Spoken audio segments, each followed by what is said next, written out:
You might grind it out for 2 weeks. It might be an exhausting 2 weeks, but that 2 weeks is going to be well worth your answer of whether you can do it yourself or you should have, production home builder build your house.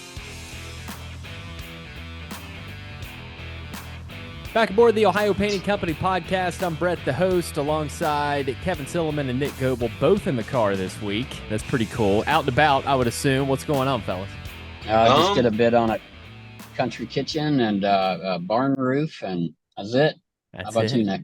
I'm up here in northern Dayton, Vandalia area, looking at Courtyard Marriott, exterior repaint. I got questions for you, fellas. It's kind of like this area that we're in. We're stuck, and we don't know what to do. And I think it's mainly, what do we do with the bank to make sure we have enough money to build a house? And we have the land. It's right across the road from where we are right now, and we've had a lot of trouble getting a hold of people to come out here and start knocking stuff together. Give us quotes. Tell us how much it's going to cost. And we send text messages, we leave voicemails, and we're just not getting any answers back. So we're stuck in the home building process, and we have a meeting set up tomorrow with the production home builder.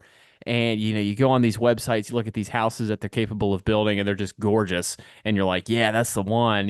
Tell them to get out here and do it. And then you start looking at the reviews, and you're like, holy cow, maybe we shouldn't go this route, because it's like 80-20 sometimes. Bad reviews win. So I want to get your thoughts on this. If you guys go out, you guys are inside of houses all the time, multiple different houses per week sometimes, and you got to notice something. I'm not sure of who the company is. We're not going to mention any names of these companies throughout this episode, but what do you see in one of these production houses versus a solid built house that's done by a guy that's putting the right amount of effort into it, instead of just going out there counting screws, making sure you're not going over what's in the box, and sticking to the plan as much as you can? And just lay it on me. What do you see out there that's bad news from these production homes? So the first thing is this is going to be off a little bit. But I'll bring it back in. You go to a restaurant, and a lot of people say if you go to the restroom, you'll know what the kitchen looks like. Okay. You know what I mean? Like, if it's a mess, the kitchen's going to be a mess. And do you want that kind of food, right?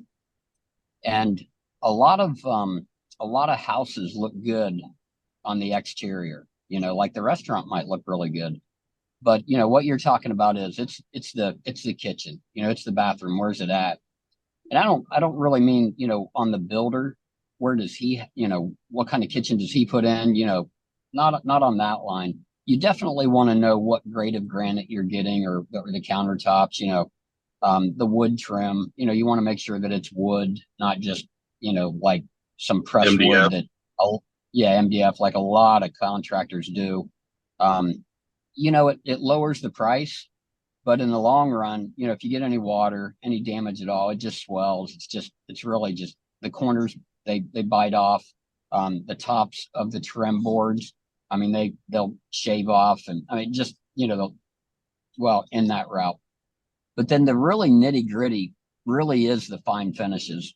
We don't know very many contractors at all that are production that pay a lot of money to paint. And you're inside your house, outside your house, and if that's like the least expensive thing, it's only going to cost $1,800 to have your house painted. Probably not. He's not looking at the overall you. He's looking at making that dollar, keeping the cost down so he can make more money. Nothing wrong with that. But if you're going to go quality, and you're going to chip on the paint, where's the rest of the quality, and where did they chip on it? Chip out on it. So you just need a good finish on your outside. And I know we're painters and we say that, but you really do. You need that. You want to go, at least 7 years before you have to paint that house again.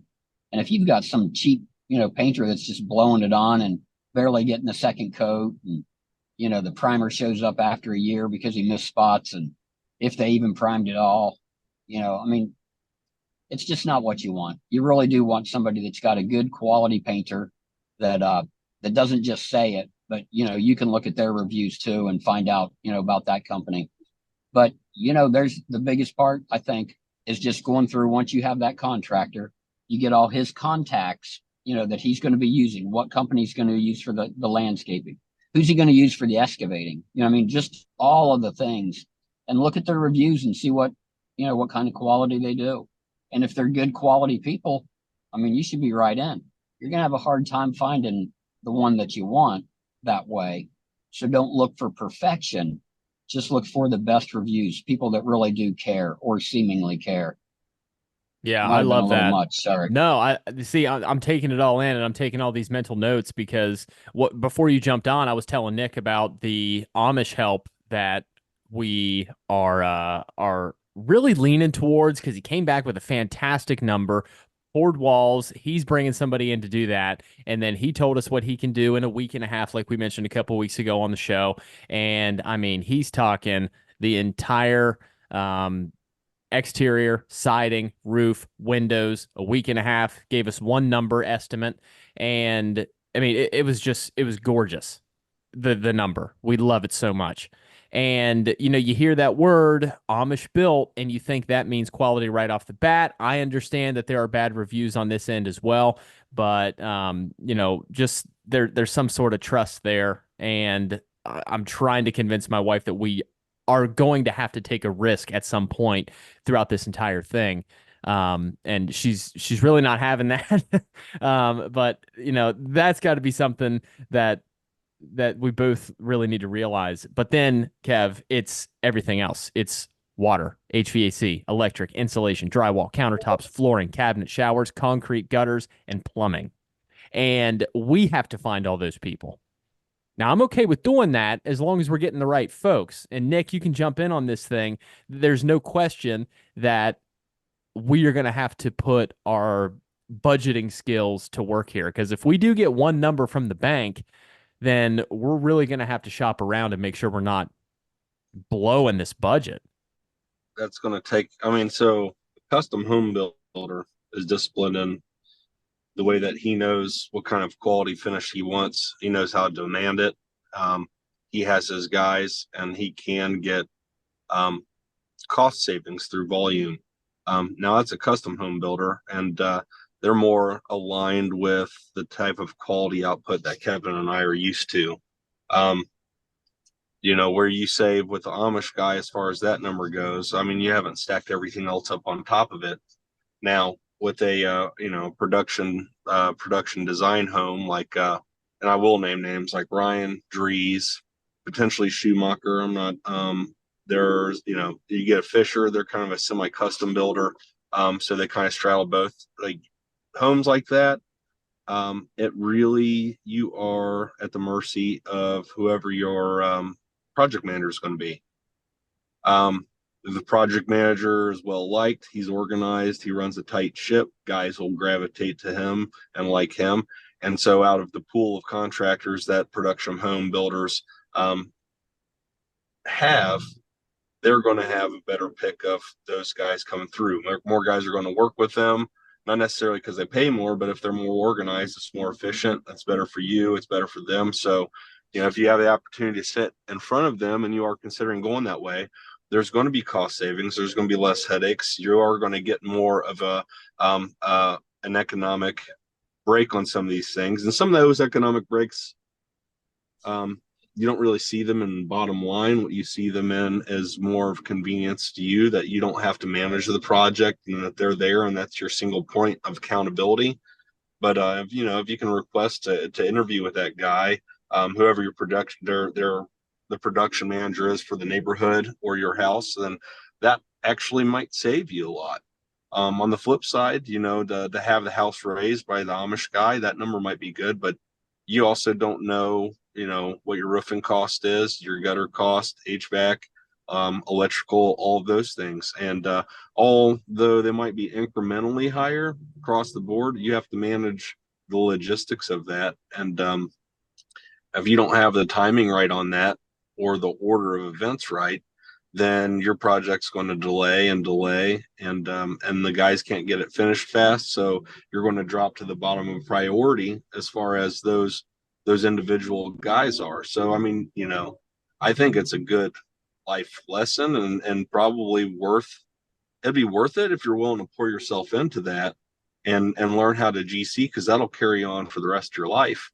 Um, However, is it something you want to roll the dice on if you guys are in a hurry to get in your house?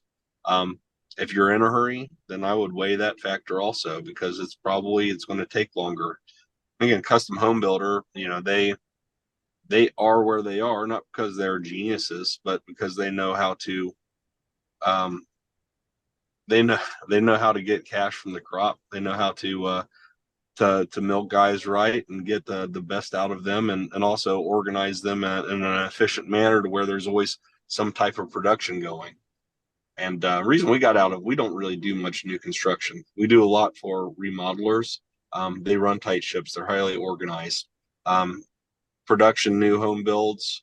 We'll get into custom home builders and specific ones in our area, and it's because, again, of their organization. And we aren't treated as pawns. Like for painters specifically in our industry, when we talk about being a gutter industry or whatever else, like we're first ones in, last ones out. We're also the ones that are used the most when there's ever any downtime, and the builder is afraid, or the project manager is afraid, that homeowner like you is going to show up on the job and nobody is there. He's like, well, I feel like I got to have somebody in here so it looks like something's happening.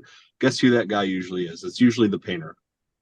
They'll send him in to do a couple things that could have been done more efficiently in one trip, and they'll have him out 3 different times. And and as painters, you learn to work with that and put your foot down where you need to and make demands, and honestly, it makes the production manager more efficient and the whole job more efficient. But then again, you might find yourself out of work because they might be as hard to work with. So anyhow, that was a lot right there on both sides, really. That was good though.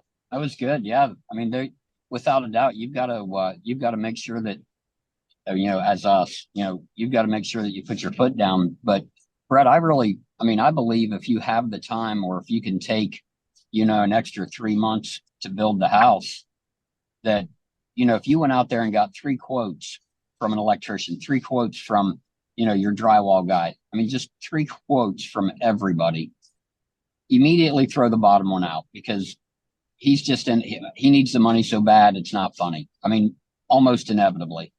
The high guy and the middle guy, they should be pretty close together. They really should be. I mean, and then it's going to be a matter of, whenever you interview them, or while you're in the process of talking with them, you'll find out what kind of character they have. I mean, what kind of guy they are. You'll know. I mean, You'll figure it out. You're a wise guy, and it's not too hard. I mean, you can pretty much find everything on the internet these days. I mean, on what you'd need to do, and what process is next. Yeah, and I mean, obviously you can't put the drywall up before you put the studs up. The electric's got to be up, the plumbing's got to be in. I mean, all of that stuff has to be, at least the raw of it, needs to be in there, and then the drywall, and then make sure you get a good drywall guy. I mean, that's your finish. Mm-hmm. I mean, you don't want to see a bunch of seams in it. You want a good drywall guy, because then you're painting. If you do get the cheapest painter, then just tell them you want 1 coat on the walls and finish the trim. You guys paint it yourself. I mean, if you really wanted to save time. But if your walls are looking good, your paint job should look really good. Yeah. Well, I mean, how far do you guys travel? You guys come to Churchtown, Ohio to paint interior? Not on a new construction, no. Yeah. Especially with some new guy running it. Yeah. Yeah. Especially with some homeowner that doesn't have any idea what he's doing. So so like a good starting place though, if you really wanted to lean into you potentially being the GC. Now the Amish guy probably comes with resources also. He might give you a resource for every trade that that he knows is going to follow him in the house. And so there's one, you get a list from him of guys that he says that you should call. You go into Chat GBT. I don't know. Do you use Chat GBT at all? Yeah, and funny enough, I was asking ChatGPT, which it stopped learning the internet, I think in 2019, maybe 2020 or something like that. They cut it off, and I asked, I said, okay, after the house is up, I want you to make me a list of every single thing that I need to make it livable, and it did a fantastic job, and it listed out Yeah, everything. will. You can even prompt it and say, hey, pretend you're a custom home builder by this organization or this company, and make them, highly touted. Like Daniel Duvall Homes in Dayton is a very high end home. Or you can even just specify a high end custom builder, and then ask for specifics, what is the order of events? How much time should I expect on each event? And really kind of get in there and go back and forth, have a conversation with whatever your prompting is on, what how you prompt him to be the home builder, the home builder advisor, whatever, and then lean into your Amish guy. Again, he comes with resources, and then go online like Kevin said, and Google and look for those guys too. And it's going to be a combination of middle, a high bid, and how you can stitch it together and make it fit your budget. And I mean, a lot of that can be done well before the house is even being raised. You can make a decision kind of on that. So in what he's saying though, I mean, that's with the Amish guy, people that work in tandem, I mean, that work, really well together all the time, he'll know who his guys are. But I would tell the Amish guy, I would say, I'm looking for 3 bids. I'd like to get your input, from the guys, I mean, from as one of those sources. And then he knows for a fact that whenever he goes to those sources and say, hey, I'm building a house, this guy's going to call you, but he's getting 3 bids. That'll keep that price down a little bit. Mm-hmm. So, Yeah. I mean, there's things in that. I mean, there's definitely finessing, but it really is important to have somebody that goes in line with. I mean, the guys that we work with, they're very good. I mean, we get a list from one company in Cincinnati every week of all the things that we have to do and the dates to do them. That's organization. Mm-hmm. When somebody says, I think it's going to be another 3 days, you can't plan with 3 days, you're going to need to know, hey, are you going to be out of here in 2 weeks? Or are you going to be, what's your total wrap up time? How can I count on it? Weather permitting, of course. But I really do. I think Nick would agree that you should. I mean, you'll save money. You go on ahead and you put all these numbers together. You can even go on the high end of all of those bids when you go to the bank and you say, here's what it's going to take to get this house done. And then I've got to don't forget landscaping, all of it, here's what I'm going to need. And you'll have some left over. You should. I mean, as long as you don't use all the high bids, you can see what's coming out of a person by the way they talk. So. Yeah, and Nick, before we lost you, you were talking about you're doing your best to close 50% of your sales per week. I'm not sure if So you it's wanted to expand on that. Yeah, I mean, just in short, like it's business. Business isn't personal. So I mean, you're asking for these prices. If you get 3 bids, you're not going to use 2 guys. The other guys on the other side of that conversation know the risks of the game as well. So I mean, they're dealing with you. Then you can't feel bad. I mean, ultimately, don't get emotionally attached to it. Ask your questions and lean in and I'm not going to say play them against each other, but as you weigh them against each other for sure, and then find the one that you trust, one that's willing to work with you, and if you need to shave the budget down, ask them. But again, you can't feel bad about bringing people out, even on the front end. Even if you don't know you're going to do it, it's still to them, it's potential opportunity. Even if you're not guaranteed that you're going to build the house with Schumacher or Dries or Ryan or MI Homes or anybody. I mean, it doesn't matter. Just don't feel bad. Ask the questions and get a feel for it. You might grind it out for 2 weeks. It might be an exhausting 2 weeks, but that 2 weeks is going to be well worth your answer of whether you can do it yourself or you should have, production home builder build your house. You're not gonna have time to. I mean, in the time that you walk your dog, and have a cup of coffee, take the kids to grandma's, whatever. You might have to get a little bit more detailed, with your scheduling. But dude, you can do it.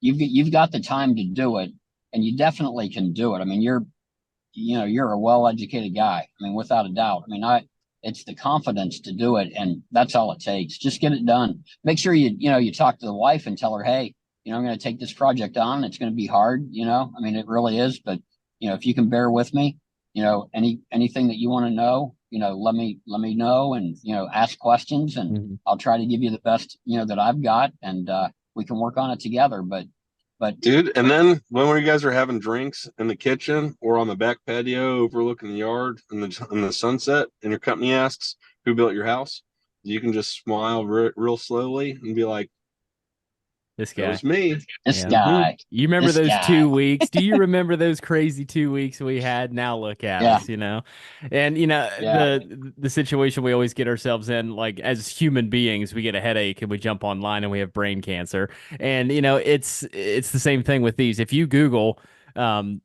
horror stories from production home builders, that's all it's going to show you. So, try to weed out the bad and find the good. And I have seen a lot of things that they're like, you have to stay on them. As the customer, you have to stay on them to make sure that they're doing everything that you ask. Try not to change the plan too much, because that's going to piss them off, because they're going in there with a mindset of how things are going to go. So, I mean, the upgrades. I don't know that if you're going to let if you're going to let a guy, custom or whatever, if you're not going to do it yourself, I don't know that I would be so much on them about when's this going to be done, when's that going to be done, because that's just, you're just really getting in the way. If you hire them to do that job, let them just do it. I mean, really, because that's somebody that's controlling, that, wants to know, when's the toilet getting in? Who freaking cares when the toilet's getting in? What about this isn't done. You know what? You hired us to do this job. Let us do it. If you knew so much, why would you do it? So whenever I hear those people, that complain about, you really got to stay on them, those are just controlling people. I mean, they really need to just relax and trust the process. They hired the company for a reason, because they felt they could trust them. And, when they want to take that back, it's a problem customer. I mean, it really is. So, Well, we try not to be that. And, Kevin, just from the conversation we had the other day on the phone, I don't want to step on toes. Okay. I don't want to be in anybody's way. Like, I don't tell you guys, hey, I need you guys to go get X, Y, and Z at these houses and send them to me, because I don't know what you're doing. I don't know how busy you guys are. I don't want to get in your way. I don't want to interrupt your schedule. But having said that, and what Kevin told me, I need more video from you guys at these flipping houses so I can put them up on the internet. So take some effing pictures today and send them to me so I can share them with the public. But aside from that, I'll take one right now. Yeah, please do screenshot this and get it done. Send it over. But seriously, guys, this was awesome. We learned a bunch. Or I learned a bunch, which will be spread out through the house. And we are running out of time, but just talking to somebody about it is helping, because the keyboard warrior in me trying to figure all this stuff out on the internet isn't really working out. So I appreciate it very much. Hey, you Brett, can do it. Just don't forget to enjoy the ride. Yeah, that's right. Yeah, that's yeah.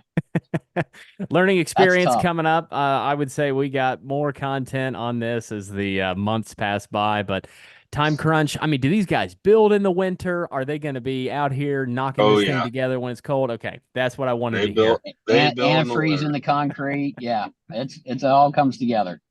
All right. Good stuff, guys. The Ohio Painting Company podcast. Give us a review wherever you find us. Give us a follow wherever you find us. YouTube, Facebook, Instagram, etc. Smash that like button. Yeah, smash it. Leave us a like. Turn on notifications so you know when we drop new content, and that'll be that. Guys, we'll see you next week. We appreciate it. All right. See you later.